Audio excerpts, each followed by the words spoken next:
Pues partimos entonces del momento literario que ya hemos visto, que sería la Edad de Plata. Estaríamos, por lo tanto, situados en ese periodo que iría entre el final del siglo XIX y la Guerra Civil Española, que después ya va a marcar otra etapa completamente distinta en el desarrollo de la literatura española, y estaríamos hablando más o menos del periodo que iría, voy a hacerlo así de forma muy general, entre el final de la Primera Guerra Mundial y el principio de la Segunda Guerra Mundial. Es ese periodo en el que yo voy a hablar solamente de 10 años. ¿Pero por qué voy a hablar solamente de 10 años? Porque me voy a circunscribir a la literatura española, y después en la literatura española, a partir del año 25, ya van a empezar a publicar las obras, los de la generación del 27, que serán el último movimiento que veremos antes de llegar a la literatura de posguerra. Por eso yo sitúo las vanguardias entre 1915 y 1925, pero tenéis que pensar que aunque yo las sitúe allí, los movimientos vanguardistas van a continuar y van a tener muchísima influencia incluso sobre los de la generación del 27. Por tanto, ese periodo de vanguardias lo podríais alargar hasta la Guerra Civil Española, en el caso de la literatura española.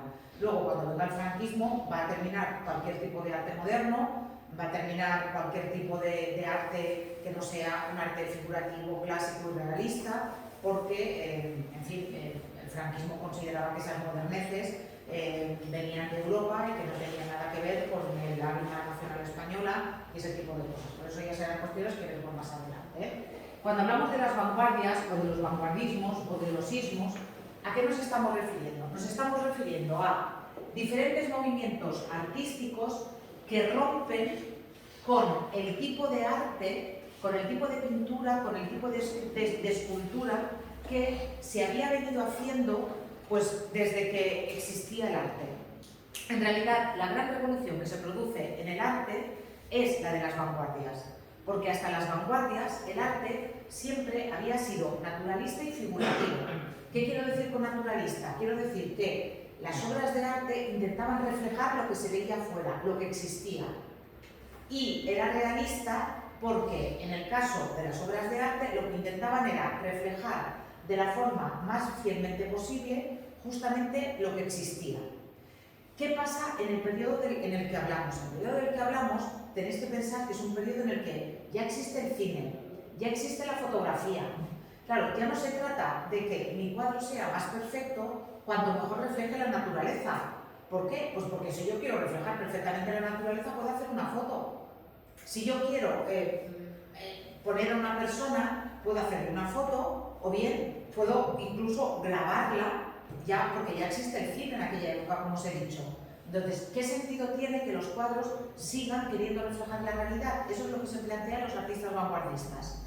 Dicen, en lugar de reflejar en nuestros cuadros la rosa, vamos a hacer florecer la rosa, es decir, vamos a hacer cosas diferentes que no se habían hecho hasta ese momento. Incluso ni siquiera voy a tener que reflejar una rosa, y por eso os he dicho que es la época, en esos años, en los que se pasa de este tipo de arte figurativo a este tipo de arte más abstracto, aunque aquí ya podamos distinguir, todavía podamos distinguir que son personas, a las obras de Miró, donde apenas podemos distinguir algunas figuras que nos pueden de alguna manera inspirar o nos pueden sugerir que son animales, pero bueno, como lo sugiere este cuadro en concreto, pero por ejemplo, si estamos en este de aquí, ya me contaréis qué sugiere este cuadro. La luna, ¿no? La luna, sí. Y alguien sentado mirando. La luna, alguien sentado mirando, ¿vale? Muy bien. O el símbolo de la caixa. ¿Vosotros sabéis que el símbolo de la caixa lo diseñó Joan Miró? Y ¿sabéis lo que es el símbolo de la caixa? Una estrella de mar. No, no es una estrella de mar. No es una estrella de mar. ¿Una persona? Sí, es una persona metiendo dinero en una hucha. ¿En serio? Sí. Sí, es un banco. Entonces, él dijo que un niño, pero bueno, una persona. Esto vamos a imaginarnos que es la hucha y esto vamos a imaginarnos que es la moneda. Pero bueno, vamos a imaginárnoslo, porque lo dijo Miró. ¿Sí? Vale, pues ves, pues pasamos a esto o pasamos a esto. Incluso, yo qué sé, os he puesto también esto, pero tenéis que pensar que arte moderno también sería, por ejemplo, esto. los cuadros de Pollock. ¿Los veis? Estos también serían arte moderno, ¿sí? Por tanto, esto es lo que va a favorecer la vanguardia. La vanguardia va a favorecer que cambie completamente la pintura, que cambie completamente la escultura y que a partir de aquel momento, estoy hablando de hace ya más de 100 años, cualquier objeto que un artista diga que puede ser una obra de arte, se convierte en una obra de arte. Ya no solamente porque refleje bien la realidad, sino porque el artista considera que ese objeto tiene una función artística. Después veremos algún ejemplo extremo también, La palabra vanguardia, ¿de dónde viene? Es un término militar. Las vanguardias eran las tropas que iban al principio y que rompían las filas enemigas cuando todavía los combates eran cuerpo a cuerpo. El hecho de que vanguardia signifique que rompe con lo que tiene enfrente es muy significativo porque nos va a decir justamente que el arte de vanguardia pretende romper con el arte que hasta ese momento era el arte establecido. Pensad también que hoy en día seguimos utilizando la palabra vanguardia. Decimos, esto es muy vanguardista, para cuando nos encontramos frente a algo rompedor. Pero cuando yo hablo de las vanguardias artísticas, me estoy refiriendo a lo que se llaman las vanguardias históricas, que serían estos movimientos que se situarían entre el final de la Primera Guerra Mundial y el principio de la Segunda Guerra Mundial y que tienen estas características que tenéis aquí. En primer lugar, rompen con toda la tradición artística anterior. Esto ya lo hemos visto. En segundo lugar, rechazan el naturalismo en el arte. También lo hemos visto. Todos rechazan lo anterior. Sí, siempre rechazan lo anterior. Luego lo veremos, excepto los de la generación del 27. Los de la generación del 27 van a ser los únicos que van a sumar todo lo anterior que les gusta. Pero sí que es verdad que los movimientos artísticos funcionan, yo os lo dije, de manera pendular. Si ahora se lleva esto, el movimiento artístico siguiente va a ser todo lo contrario y se va a oponer a lo anterior.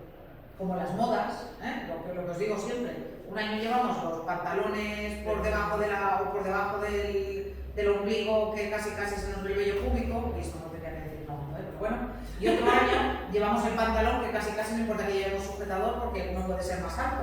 Sí, entonces lo mismo ocurre con la literatura, pero claro, lo que en moda no implica un enfrentamiento, en literatura muchas veces sí. Un enfrentamiento a veces a bastonazos, como en el caso de Valle Inclán, o a veces simplemente de forma verbal, expresar que rechazas todo lo anterior como hacen las vanguardias. Van a proponer un lenguaje plástico original. Con plástico me refiero en la pintura y en la escultura. Lo hemos visto con los ejemplos de Mondrian, de Pollock, etc. Van a proponer un espíritu libertario muy relacionado con un espíritu de provocación.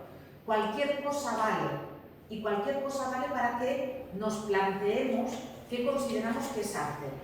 Mirad, cuando os he dicho antes que os iba a poner ejemplos extremos, un escultor francés en el año 1917, este escultor se llamaba Marcel Duchamp, en el año 1917 se va a un concurso de escultura, estamos hablando de 1917, hace más de 100 años. En aquella época las mujeres todavía llevaban corsé y vestidos largos y iban con sombrero por la calle, o sea, para que nos hagamos una idea. Pues en el año 1917 este señor se va a un salón de escultura en París y en lugar de llevar una escultura pues representando una persona o representando un libro, lo que sea, va y coge un urinario y se lleva el urinario, le hace aquí una pintada, esto ni siquiera es la firma de él, porque aquí pone Remut, es como si fuera una pintada en el urinario, un graffiti, diríamos hoy en día, se lleva el urinario y lo pone en mitad de la sala de exposiciones encima de un pedestal, como si fuera una escultura. Porque a partir de ese momento, porque él consideraba que el objeto artístico era lo que el artista decía que era arte y sobre todo aquel objeto que tenía como única finalidad llamar la atención, provocar, hacer pensar, y que no necesariamente tenía que ser algo que nosotros consideráramos objetivamente bello. Pues a partir de aquel momento, lo sacaron a gorrazos, os podéis imaginar, se montó un escándalo y lo sacaron del salón de escultores, pero a partir de aquel momento cualquier cosa es arte, porque si yo soy artista y yo considero que una rueda de bicicleta encima de un taburete es una escultura, eso es una escultura. Sí. Entonces, fijaos, por ejemplo, cómo en estos casos nos encontramos con un tipo de arte que va a tener ese espíritu libertario, libertad absoluta, y ese espíritu de provocación que muchas veces está ligado al humor y al sarcasmo. Hasta el arte de vanguardia, el arte, sobre todo la pintura, la escultura, era una cosa muy seria y era una cosa para gente que lo apreciaba y que lo miraba y que lo entendía. Pues las vanguardias dicen, ¿por qué? No podemos reírnos, no podemos hacer que un cuadro sea, por ejemplo, esto que tengo aquí. ¿Por qué esto no puede ser un cuadro? ¿Por qué esto no puede ser una obra de arte? Habrá alguien que me dirá, uy, esto es lo mismo que hacíamos cuando éramos niños en los libros, un collage, una cosa, ¿vale? Pero es que esto se lo inventan las vanguardias. La técnica del collage se la inventan las vanguardias. Porque ya os digo, proponen la ruptura total con el arte que se había hecho hasta ese momento. Incluso si me tengo que reír, me río. El arte ya no tiene por qué ser una cosa solamente seria y una cosa muy profunda. Además de todo eso, van a proclamar la autonomía del lenguaje plástico. ¿Qué quiere decir eso? Lo que os he explicado antes también. Que el arte, el cuadro, ya no tiene por qué reflejar la realidad. El cuadro puede ser una realidad diferente, una realidad autónoma que no tiene que ver con lo que yo veo o con lo que yo he experimentado. Y por eso puede ser una obra de arte, pues este cuadro que tengo aquí o este cuadro de polo que tengo aquí. Eso tendría que ser como el lenguaje plástico. Claro, el lenguaje plástico, cuando hablo de lenguaje plástico me refiero a pintura y escultura. ¿Sí? La pintura y la escultura. Entonces, ellos proclaman la libertad absoluta de esto. Después, ¿qué hacen? Se justifican por medio de manifiestos. Todas las vanguardias históricas empezaban con un manifiesto. Se reunían en una casa, en un bar, en un cabaret, 4 o 5 iluminados, porque al principio no eran más que 4 o 5 iluminados, y decían, el arte hasta este momento ha sido una cosa anquilosada y antigua, y nosotros ya no nos identificamos con el arte. Y por eso vamos a crear una vanguardia que se va a llamar futurismo. Y esta vanguardia va a tener los siguientes principios. Y escribían un manifiesto de 10, 12, 14 puntos en los que expresaban cuál era su visión del arte. Naturalmente, esa visión del arte muchas veces también reflejaba una visión del mundo, y proponían acabar con todo el arte anterior y volver y hacer un renacimiento, provocar un renacimiento del arte a partir de sus principios. Claro, luego, como os he dicho, eran 4 o 5 iluminados, luego se cansaban y venían otros y volvían a hacer otra vanguardia con otro manifiesto. Y por eso hay muchas vanguardias durante la época. Yo solamente os voy a hablar de las principales, pero en realidad tuvo muchas vanguardias y hubo incluso algunas vanguardias unipersonales. En España se dio una vanguardia que era el ramonismo, que era la vanguardia que creó un escritor que se llamaba Ramón Gómez de la Serna y que era una vanguardia que solamente cultivó él. Por tanto, es que llegó a haber vanguardias unipersonales. Y después también, por ejemplo, los dadaístas, muchos dadaístas se pasaron luego a la vanguardia más importante, que fue la del surrealismo. Pero ya os digo, eran movimientos básicamente gamberros, eran movimientos de vamos a planteárnoslo todo, vamos a hacer que cambie, de rebeldía absoluta, de modernidad.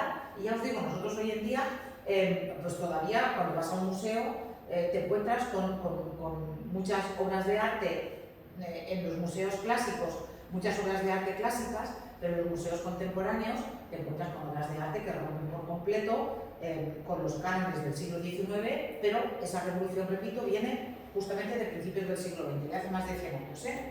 Tienen un carácter conceptual. ¿A qué me refiero con el carácter conceptual? A lo que he dicho antes. La obra de arte es obra de arte porque detrás hay una idea, porque detrás hay un concepto. No porque me haya costado mucho hacerla. Claro, hay gente que dice, es que los cuadros de Miró los puede pintar un niño. ¿Vale? Los cuadros de Miró los puede pintar un niño, pero es que resulta que Miró se inventa esa idea y Miró se inventa ese concepto.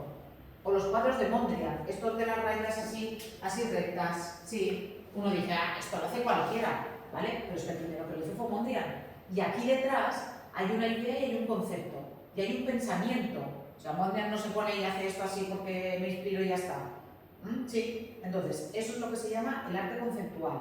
Si yo estoy en la calle y hay una bicicleta tirada al lado de un contenedor, eso no es una obra de arte. Pero si yo soy artista y yo cojo esa bicicleta y yo me la llevo a un museo y yo genero una historia alrededor de esa bicicleta, es decir, genero un concepto, eso ya es un objeto artístico. Luego ya discutiremos de si yo lo pondría en mi casa, de si me gusta o de si no me gusta. Pero es arte porque yo, que soy artista, he dicho que eso es arte. ¿Queda claro? Lo mismo que hizo Marcel Duchamp con Illuminario. O sea que hay cosas que son artes porque una persona tiene un nombre y un recorrido. Efectivamente, y ya está. Así es. ¿Sí? Y luego, una característica muy importante es que las vanguardias tienen muy breve duración. ¿Por qué se agotan? Porque no puedes estar constantemente innovando y no puedes ir en contra de todo y no puedes... Y además ya os digo, o sea, ahora los vemos como muy serios y muy tal, pero si al final eran 4 chicos de 20 años que se apuntaban, o de menos de 20 años que se apuntaban a crear vanguardias. Entonces, claro, se cansaban de todo, que con 20 años, claro, lo que tienes que hacer es experimentar. Y una vez ya has experimentado, ya pasas a lo siguiente. Sí. A mí lo que no me queda claro es lo del lenguaje plástico. Lenguaje plástico es la pintura y la escultura. Entonces, cuando aquí dice que el lenguaje plástico original se refieren a que no pintan ni esculpen, igual que habían pintado y esculpido en el siglo XIX. ¿Vale? Que antes la pintura tenía que ser tal, muy perfecta, y ahora puedes pintar con brochazos, por ejemplo. ¿Sí? Venga, ¿cuáles son las vanguardias que nosotros vamos a estudiar? Ya os he dicho que hubo muchísimas vanguardias, muy efímeras, es decir, muy breves en el tiempo, algunas solo cultivadas por una persona, pero cuando nosotros hablamos de las vanguardias, nos vamos a referir a lo que se llaman las vanguardias históricas, que serían esas vanguardias que dan mejores resultados y en concreto que dan resultados sobre todo en la literatura. Yo me voy a referir en concreto a las vanguardias de... me parece que pensaba que las tenía en este párrafo, las tengo en el anterior, no, pues ¿dónde está? Esto pensaba que las tenía aquí. Bueno, me voy a... Aquí están, Me voy a referir a las vanguardias del cubismo, del futurismo, del dadaísmo y al surrealismo. ¿Por qué me voy a referir al abstraccionismo? Porque abstraccionismo se refiere a la pintura y es cualquier tipo de pintura abstracta. Entonces, como yo me voy a referir a la literatura ahora, voy a hablar de las vanguardias que dan algún tipo de obra vanguardista significativa. Vamos a empezar por el futurismo. Mirad, aunque yo hable de literatura, sí que me voy a remitir a veces a cuadros, porque los cuadros se ven mucho mejor. ¿Cuál es la base de la vanguardia? Repito, porque todas estas vanguardias tienen primero una base pictórica, que luego ya pasa a la literatura. Mirad, por ejemplo, este cuadro, que es un cuadro que tiene más de 100 años, y es un cuadro futurista. Aquí hay algo que nos llama la atención. Vemos una moto. Claro, estamos hablando del año 1900, me parece que este es de 1918, una cosa así. Ya tenemos una moto, imaginaos, como objeto artístico. Ya no es una persona desnuda, ya no es un paisaje, ya no es un palacio, ya no es una familia real, es una moto. Y fijaos cómo, primero, el paisaje que tenéis de fondo también es muy diferente, porque es verdad que hay paisaje, pero no es un paisaje realista. No es un paisaje que yo pueda mirar, o sea, que yo pueda ver cuando me asomo por la ventana. Son unas formas tipo cúpulas, que ahora nosotros a lo mejor estamos un poco más acostumbrados a las películas de ciencia ficción, pero entonces no. Son cúpulas y es un tipo de paisaje que nosotros no podemos identificar, porque no es un tipo de paisaje que exista. Y luego, si veis, en esta moto os encontréis con unas formas porque el autor lo que intenta es imitar el movimiento de la moto. Como si nosotros pudiéramos ver a la moto moviéndose. Claro, en aquella época ya os he dicho que ya existía el cine y entonces va a tener mucha influencia. El futurismo sería la vanguardia que empieza primero, es la vanguardia primigenia, la vanguardia que va a dar lugar después a las diferentes vanguardias. Se funda en Italia, el que hizo el primer manifiesto futurista fue un pintor que se llamaba Marinetti, y dice que el futurismo quiere romper con todo lo anterior, incluso con la historia anterior, y propone temas que le gustan a él, como la velocidad, el riesgo, el peligro, lo moderno, las máquinas, la violencia, la guerra, el militarismo, las fábricas, etc. De hecho, después el futurismo va a ser una vanguardia de la que se va a apropiar el fascismo italiano, porque en ese afán por lo lo tecnológico, el futurismo va a llegar un momento que va a adorar las máquinas, la guerra, o sea, las máquinas y dentro de las máquinas los tanques, la guerra, etcétera, las bombas. Entonces se va a convertir en una vanguardia muy militar. Y en la literatura lo que proponen es romper por completo con las convenciones lingüísticas. No tengo por qué leer los poemas así, no tengo por qué escribir textos así, no tengo por qué usar signos de puntuación, no tengo por qué utilizar palabras que sean lógicas ni frases que se entiendan, y esto que tenéis aquí no es un cuadro futurista, es un poema futurista. Esto es un poema futurista, ¿sí? Y me podéis decir, ¿y cómo se lee? Pues o de ninguna manera o de todas, o como quieras. Es decir, yo puedo empezar por aquí, puedo empezar por donde yo quiera, pero fijaos que al final, ¿qué son? Son onomatopeyas, son sonidos que se hacen. Evidentemente esto es un poema futurista extremo, porque también nos vamos a encontrar con poemas futuristas, por ejemplo, en el caso de un autor del que hablaré cuando hable de la generación del 27, que es Pedro Salinas, que por ejemplo tiene un poema dedicado a la bombilla. Hoy en día también a nosotros no nos parece nada milagroso llegar a tu casa y encender la luz, pero en aquella época donde en las casas más pudientes empieza a haber electricidad, no sé si os dais cuenta del cambio que supuso de estar iluminados con velas y vivir a oscuras a vivir con luz eléctrica. El cambio fue brutal. Entonces se sienten fascinados por el cine. Vamos a encontrar poemas dedicados al cine, como os he dicho, a la bombilla eléctrica, a las luces de neón, a los coches, poemas dedicados a los coches. Por tanto, el futurismo va a abrir el abanico de los temas a todo lo que tiene que ver con tecnología, con modernidad, con máquinas, etc. ¿Sí? Siguiente vanguardia. La otra vanguardia, que es una vanguardia al principio pictórica, pero que después va a pasar a la literatura de una forma muy particular, es el cubismo. Mirad, los cubistas, y allí nos encontraríamos con cuadros como el de Las señoritas de Aviñón, de Picasso. Picasso es un gran seguidor del cubismo, de hecho es uno de los nombres más importantes del cubismo. Los autores cubistas lo que conciben la realidad de una manera que se puede descomponer en cubos.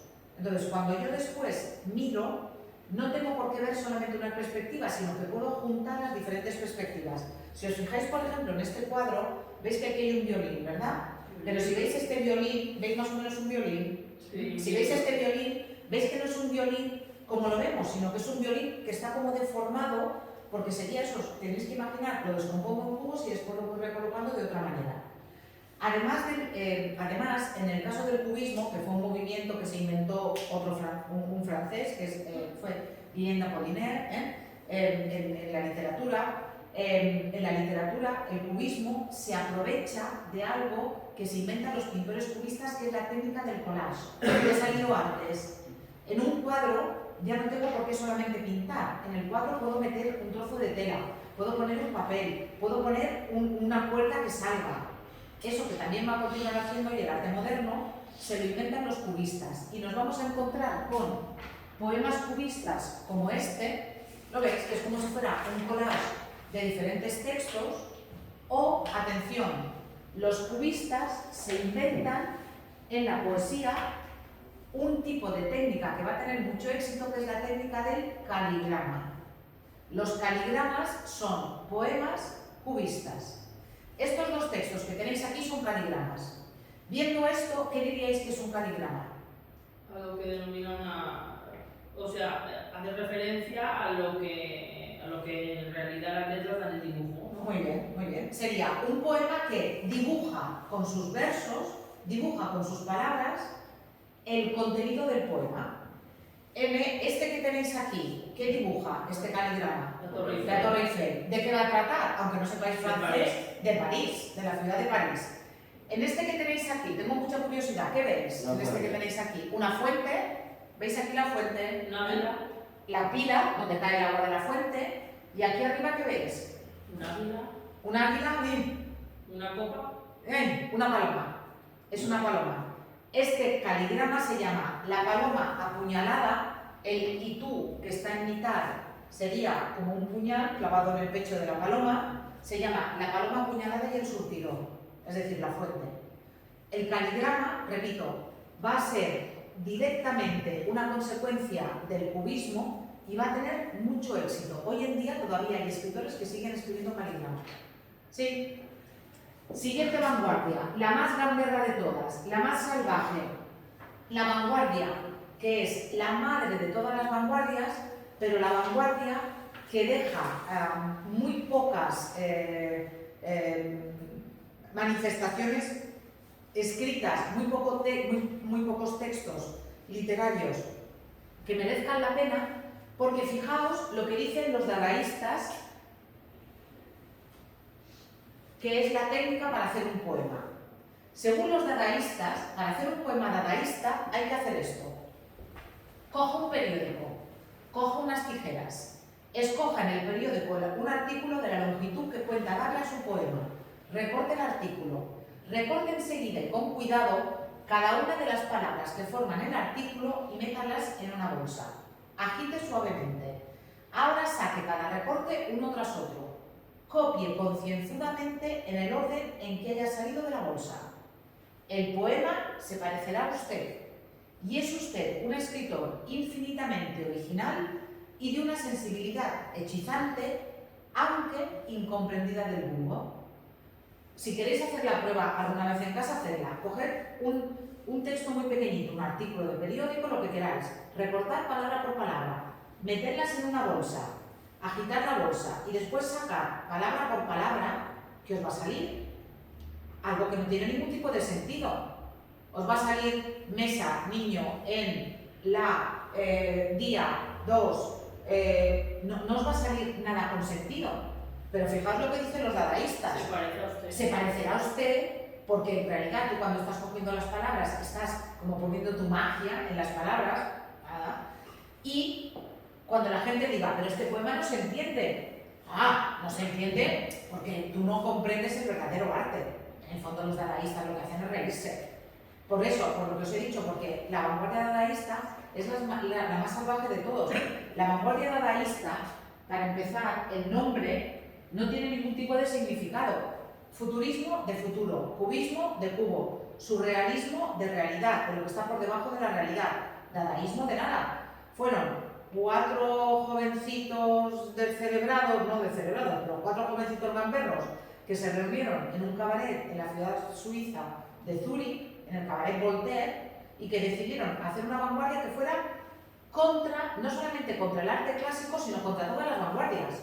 Y proponen, fijaos, acabar con el arte, bueno o malo, y acabar incluso con la noción misma de arte y con la noción misma de literatura. Representa la negación absoluta, y al representar esa negación absoluta acaban en un callejón sin salida. Tú, una vez has hecho 3 poemas de esos, de meto palabras en una bolsa y las saco, acabas, ya, te agotas. ¿Eso a dónde va? Cuando hayas hecho 2 poemas ya está, se acabó. Pero sí que van a tener, van a manifestar un gusto por la sorpresa y el escándalo que va a llevar incluso a que les insulten, a altercados violentos. Por ejemplo, decían, mañana a las 8 en la calle tal, número tal, va a haber una exposición dadaísta. Bueno, entonces, la primera persona que iba a la exposición, la cogían, la metían en mitad de la sala, la ataban con cuerdas y la convertían en una escultura dadaísta. Empezaba a gritar, empezaba tal, ¡oh, es el arte perfecto, es tal! Pero soltadme de aquí, no sé qué tal. Ya cuando ya se montaba el escándalo, lo soltaban y luego se hacía otro incauto al que habían podido coger y lo volvían a coger y volvían a empezar. A veces hacían exposiciones en el váter, en un váter público. Y entonces cogían a alguien y lo mismo, lo sentaban en el retrete y lo obligaban a estar ahí sentado y que la gente lo mirara como si fuera una escultura. Claro, eso, como os he dicho, al final va a suponer la negación del arte, porque al final son obras efímeras, quitando las de Marcel Duchamp, que estos sí que se consideran obras dadaístas, y estas sí que han quedado para la historia del arte. El resto, fijaos, bueno, esto es el manifiesto dadaísta, fijaos, esto es un poema dadaísta, y esto es un cuadro dadaísta, que ya os digo que al final no acaban llevando a ningún lado. Parte de los escritores dadaístas que se cansan de este tipo de arte que al final no lleva a ningún lado, van a formar el germen de la que después va a ser la vanguardia más importante desde el punto de vista de la literatura. Cuando hablamos de literatura, de todas estas vanguardias, la que va a dejar los mejores frutos va a ser la vanguardia del surrealismo. Seguramente os suena la obra de Dalí. ¿A qué os suena este cuadro de aquí? Sí. Que hay gente que le llama los relojes derretidos. En realidad no se llaman los relojes derretidos, se llama la persistencia de la memoria. Seguramente os suena este cuadro de Dalí. A lo mejor incluso os suena este cuadro de Magritte. Ahora ha habido una exposición de Magritte en Madrid, no sé si todavía está, de estas antológicas en el Museo del Prado, que ha estado meses. A lo mejor os suenan también los cuadros de Magritte. Es un autor... Creo que ese cuadro ha salido también escenificado en alguna película. Sí, es porque es un cuadro muy famoso, muy famoso. Entonces, fijaos, estos cuadros son cuadros representativos de la vanguardia del surrealismo.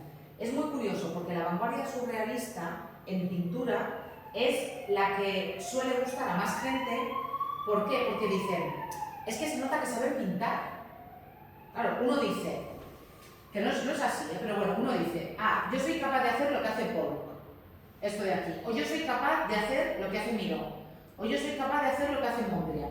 Pero claro, ya lo que hace Dalí aquí demuestra que sabe pintar, o lo que hace Magritte aquí demuestra que sabe pintar. Entonces, esta es una vanguardia a la que la tengo que tratar con un respeto, o a la que se trata con un respeto con el que no se trata a las otras vanguardias. Pero en realidad, Picasso, que es el de las señoritas de Aviñón, ¿sí? Este de aquí, tiene una primera etapa en la que él demuestra muy bien que sabe pintar.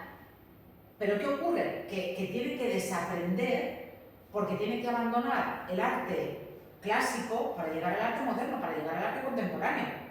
En el caso de los pintores surrealistas, como Dalí o como Magritte, fijaos que ellos lo que utilizan es una técnica muy clásica, una técnica muy perfeccionista, diríamos. El lenguaje plástico que utilizan es el lenguaje clásico, pero mezclado ¿con qué? Mezclado con algo que, ¿cómo calificaríais? ¿Qué diríais que representa este cuadro? ¿Qué veis aquí? ¿Cómo pasa el tiempo? ¿Cómo pasa el tiempo? ¿Pero cómo lo representa?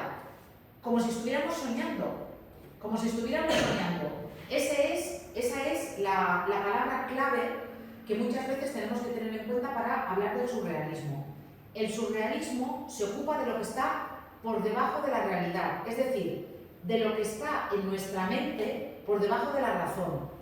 Lo que los psicólogos llaman el subconsciente. ¿Os suena la idea del subconsciente? Cuando nosotros dormimos, no sé si recordáis o no recordáis los sueños por la mañana, a veces supongo que sí, a veces no, pero cuando tú te despiertas tú piensas, pero ¿cómo he podido soñar una cosa tan ilógica? Una cosa que no tiene ni pies ni cabeza. ¿Por qué soñamos esas cosas? Pues porque nuestro subconsciente, en el momento que soñamos, está completamente libre.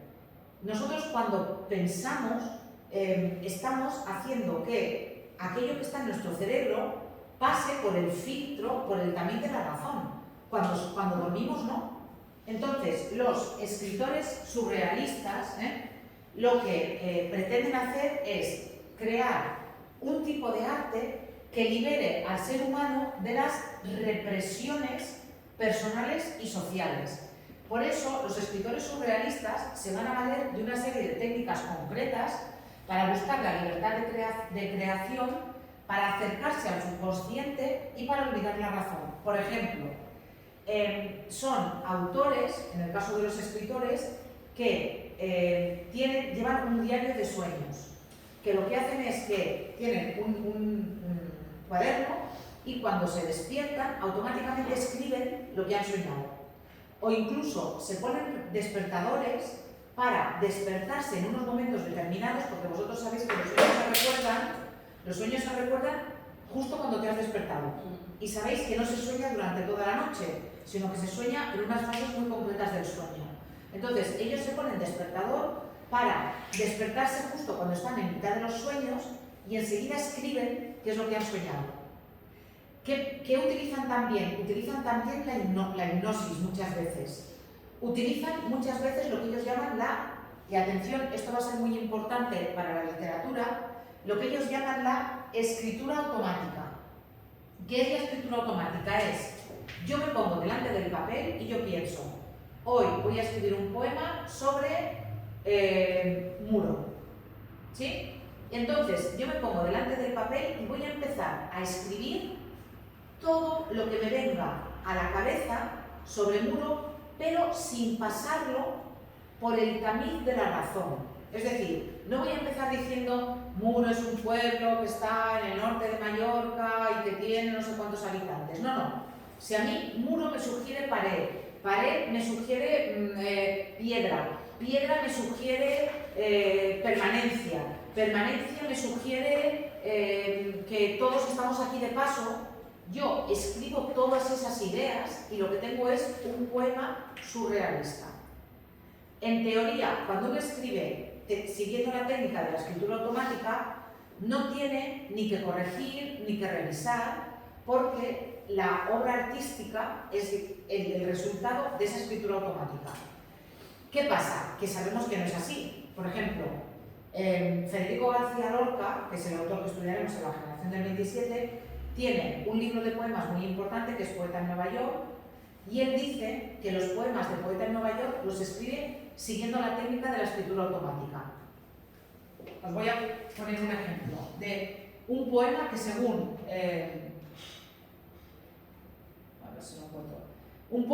según Federico García Lorca, él escribió utilizando la técnica de la escritura automática. ¿Sabéis lo que significa aurora?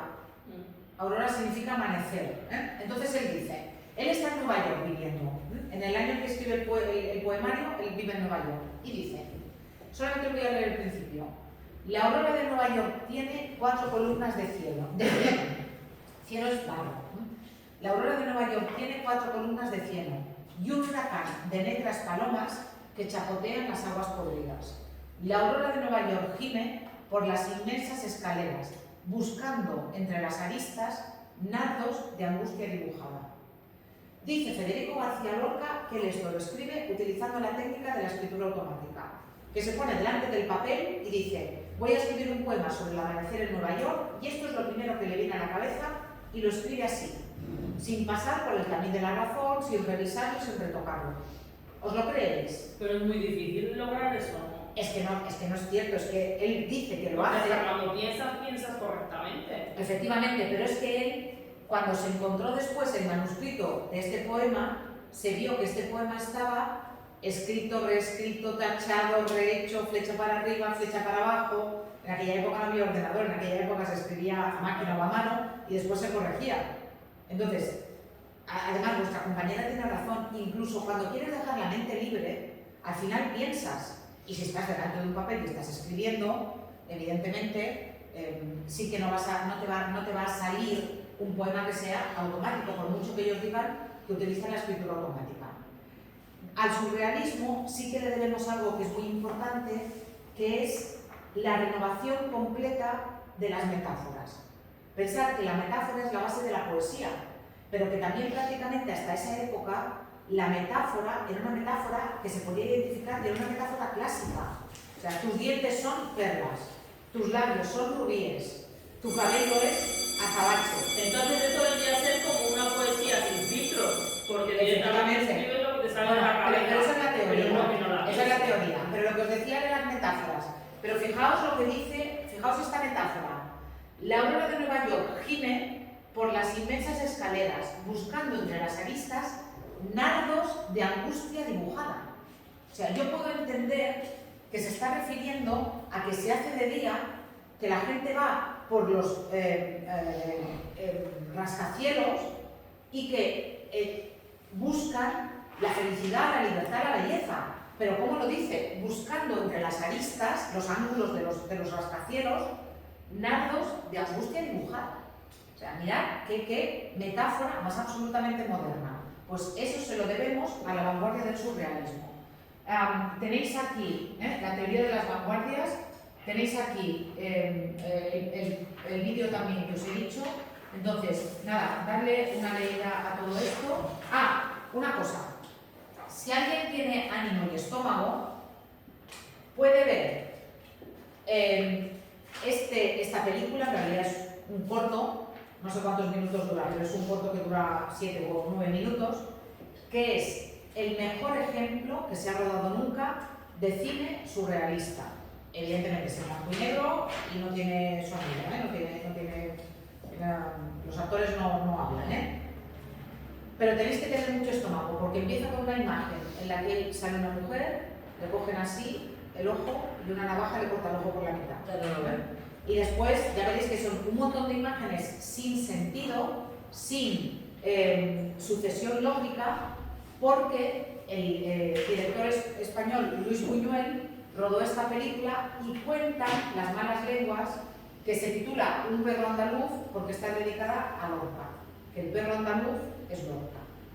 Ya os contaré después cuando hablemos de Lorca la relación que tenían con Dalí y con Luis Buñuel. ¿Vale? Venga, pues aquí nos quedamos. El próximo día, generación del 27, y terminamos con la literatura.